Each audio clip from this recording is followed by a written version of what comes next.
कानी बहू। किशोरी लाल जी के बेटे राघव की शादी की बात जगह जगह चल रही थी, लेकिन किशोरी लाल जी को कोई लड़की पसंद ही नहीं आती थी। और उसकी एक ही वजह थी, किशोरी लाल जी का लालची होना। उनको लड़की वालों से मोटा दहेज चाहिए था और इसी चक्कर में एक दिन वो एक बहुत पैसे वाले के घर अपने बेटे का रिश्ता लेकर पहुंचे। उस आदमी का नाम था ओम प्रकाश। देखिए किशोरी लाल जी, मेरी एक ही बेटी है और मेरी सारी संपत्ति जायदाद सब कुछ मेरी बेटी नैना का ही है। पापा, नाम से लगता है बहुत खूबसूरत होगी। कितना अच्छा नाम है ना, नैना।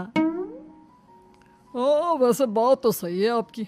अब इतना पैसा है, जमीन जायदाद है, इकलौती बेटी, आप भी क्या करेंगे?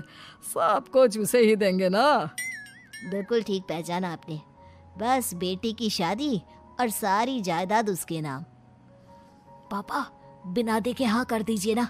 इतना अच्छा रिश्ता फिर कहाँ मिलेगा? माला माल हो जाएंगे हम। मैं अपनी बेटी को बुलाता हूँ। अरे नहीं नहीं नहीं नहीं, आपकी बेटी का नाम नैना है, सुनकर ही लगता है बहुत सुंदर होगी। रहने दीजिए अंकल, मैं तो आपकी बेटी के नाम से ही इतना खुश हो गया हूँ कि उसे बिना देखे शादी करने को तैयार हूँ। अब तो मैं उसका चेहरा सीधे शादी के बाद ही देखूंगा। और इस तरह राघव नैना का चेहरा नहीं देखता और उससे शादी कर लेता है। शादी के बाद अपनी सुहाग रात पर जब राघव नैना का घूंघट उठाकर देखता है तो नैना की आंखें बंद थी।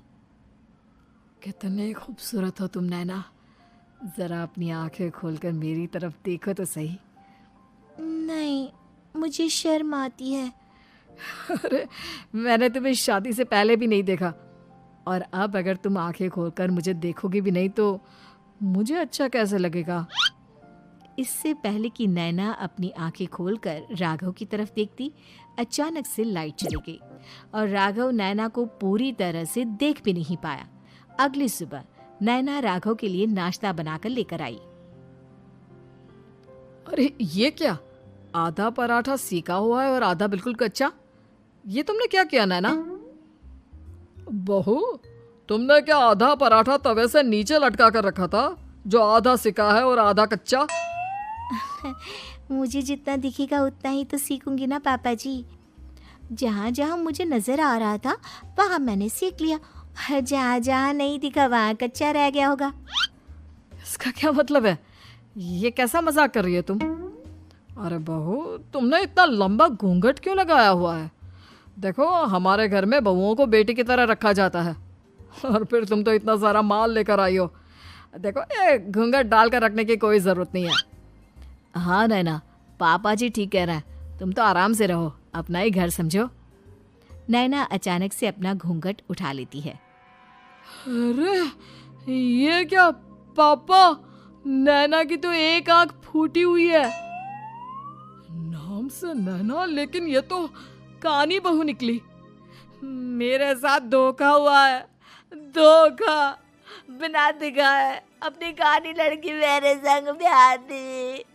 मुझे कानी बीवी नहीं चाहिए। मुझे अभी ओम प्रकाश जी से बात करनी पड़ेगी। आखिर उन्होंने मेरे साथ ऐसा किया क्यों? अरे, आप लोगों ने ही तो पापा से कहा था कि आप लोग शादी से पहले मुझे देखना नहीं चाहते। अब मेरे पापा पर क्यों इल्जाम लगा रहे हैं?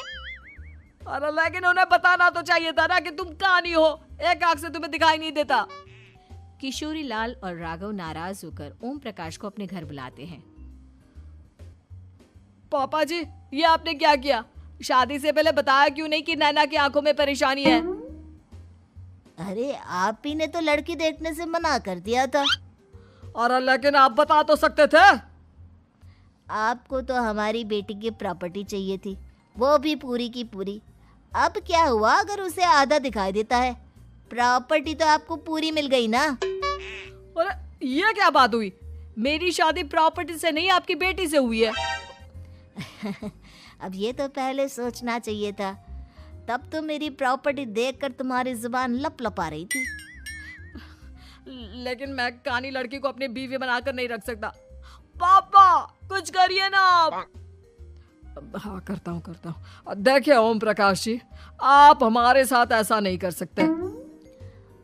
और तुम देखो, अगर तुमने मेरी बेटी से शादी तोड़ी ना, तो जो भी प्रॉपर्टी मैंने तुम्हें दी है वो तो पूरी की पूरी वापस ले ही लूँगा, और आधी प्रॉपर्टी तुम्हारी भी लूँगा। अरे मेरी आधी प्रॉपर्टी भला क्यों लेंगे आप? इसलिए क्योंकि मेरी बेटी को आधा नज़र आता है और उसकी नज़र अभी तक तुम्हारी आधी जायदाद पर ही पड़ी है। अब तुम उसे घर से निकालोगे तो कुछ तो लेकर जाएगी ना। और अगर हम आपकी बेटी को अपने घर की बहू बना कर रखे तो? तो तुम्हारी पूरी प्रॉपर्टी तुम्हारी ही रहेगी, और जो मैंने तुम्हें दिया है ना, उसमें से बस मैं आधा लेकर जाऊंगा। अरे लेकिन अब आप अपनी दी हुई प्रॉपर्टी में से आधी वापस क्यों लेकर जाएंगे? अगर मैं आपकी बेटी को अपनी पत्नी बनाकर रखने को तैयार हूं तो? इसलिए ताकि भविष्य में अगर तुम मेरी बेटी को धोखा दो तो उसके पास कुछ तो रहे जो पति का हो। वैसे मेरे पास तो बहुत कुछ है, लेकिन अपने पति की कोई निशानी तो उसके पास होनी चाहिए ना।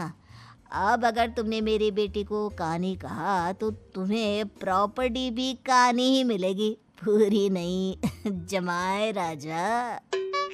किशोरी लाल और राघव समझ चुके थे कि वो बुरी तरह फंस चुके हैं और अब उनके पास वहां से निकलने का कोई चारा नहीं है। अब समझ में आया ना, लालच बुरी बला होती है। एक तो तुम्हें प्रॉपर्टी मिली, ऊपर से बीवी मिली, उसमें तुम्हें नखरे भी दिखाने हैं। आए बड़े, चुपचाप बैठो दोनों। कुछ दिनों के बाद नैना राघव की कार लेकर बाजार घूमने निकलती है और जब कार लेकर वापस आती है, ये क्या? एक तरफ से मेरी गाड़ी पूरी खराब हो चुकी है। लगता है तुमने मेरी गाड़ी को किसी दूसरी गाड़ी के साथ एक्सीडेंट किया है। अरे अरे कितना बड़ा नुकसान कर दिया तुमने बहू। वो क्या है ना पापा जी, मुझे एक आंख से दिखाई नहीं दे रहा था, सामने से गाड़ी आ रही थी।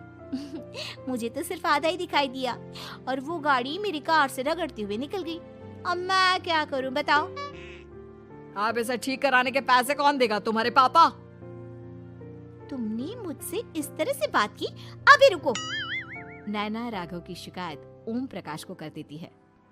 देखो राघव, अब जो मेरी आधी प्रॉपर्टी तुम्हारे पास थी ना, उसमें से आधी और मैं लेकर जाऊंगा, क्योंकि तुमने मेरी बेटी को डांटा। अरे नहीं नहीं पापा जी, गलती हो गई, माफ कर दो। गलती की तो कोई गुंजाइश ही नहीं। अगली बार मेरी बेटी को डांटा तो बची हुई आधी में से आधी और ले जाऊंगा। लालच के चक्कर में हम दोनों ने बहुत बड़ी गलती कर दी बेटा। एक तो तुम्हें कानी बहू मिली और ऊपर से जो माल मिला वो भी काना। इस तरह राघव की हर एक गलती पर ओम प्रकाश उसकी प्रॉपर्टी का आधा आधा हिस्सा लेकर अपना सारा माल वापस ले गया और राघव को कानी बीवी से काम चलाना पड़ा। भाई लालच वाकई में बुरी बला है।